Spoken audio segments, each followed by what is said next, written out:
Welcome to ZN Gaming. I'm Solo, and this is Call of Dragons. Welcome back to Call of Dragons, and today we're gonna fight the Frost Dragon. Now this is gonna be Titans Union or TTU. We're calling ourselves Bat right now because of the merge, but this is a raid led by Ica, and I'm gonna be going over all of the things that we do to be able to beat the dragon. So this is gonna be a step by step. I'm gonna try to explain the things as they're happening so that you will be able to learn from this here experience and be able to beat the dragon as well.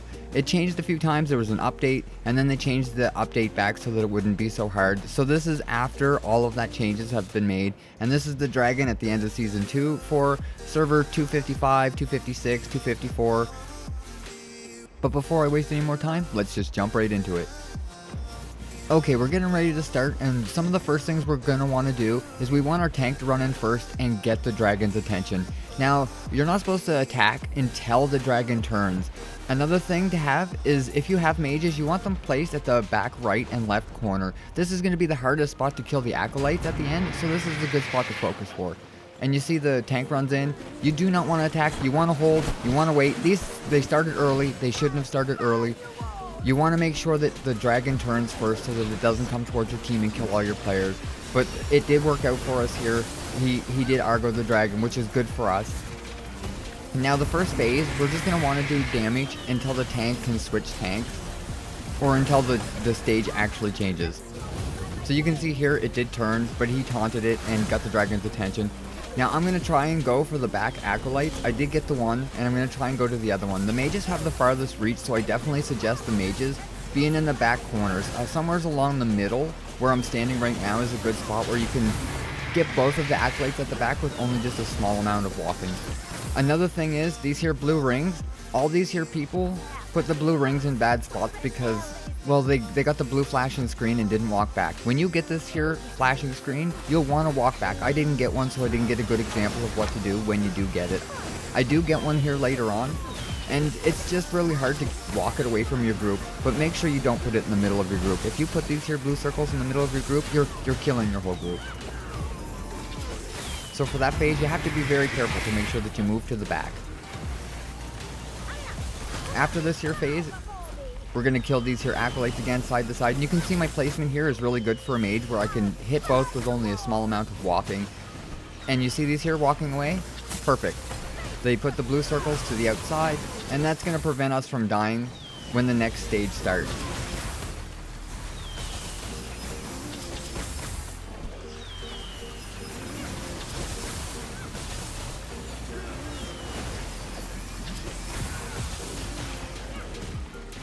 Okay, we're going to have to switch out tanks here in a minute. And now we need to run to the right and left side. Now you want to be all in a very tight group.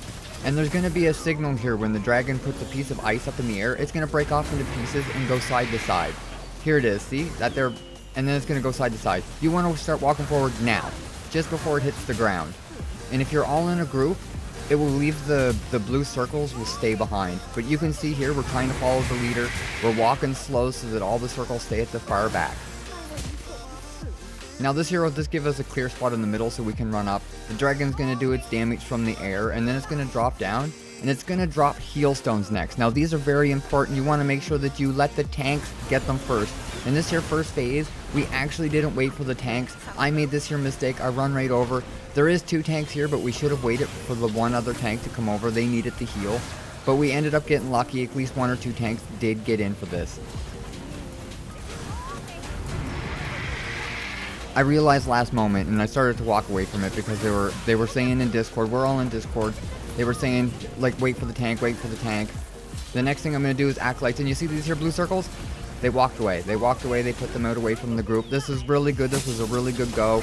Everyone that walked these here out definitely is saving their team a lot of damage. Making sure you pay attention to those blue rings is one of the most important parts, because that there can kill your whole entire team if they're placed badly.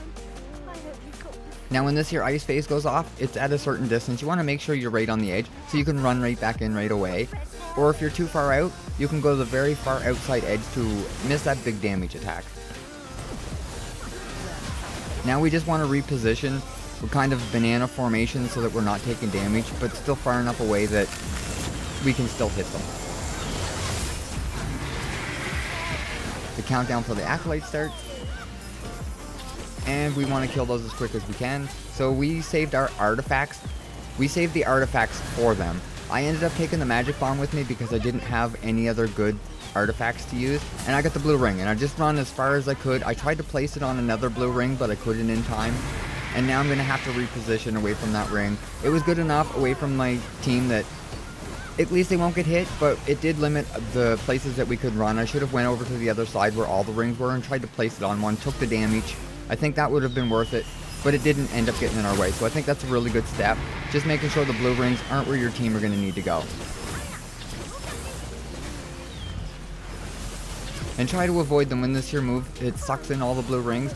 You want to try and avoid those. They still do quite a bit of damage, and the tornadoes are something that you should definitely try to avoid. We're just running to the right and left side again for this here phase, for when these here icicles come down on top of us. We ended up moving a little bit too fast, so some of them are going to end up here up at the very top. So there's going to be a big shape that we're going to end up taking some damage at the end of this here phase.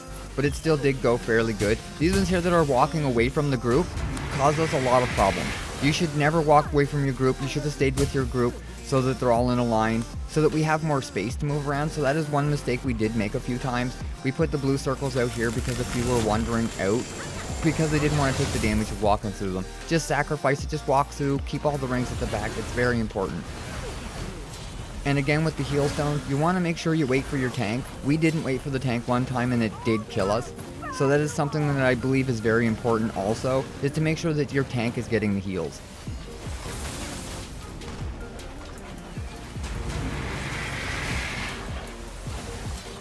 Now we have it down to 3 million and we need to focus the acolytes. This is another thing at the very end.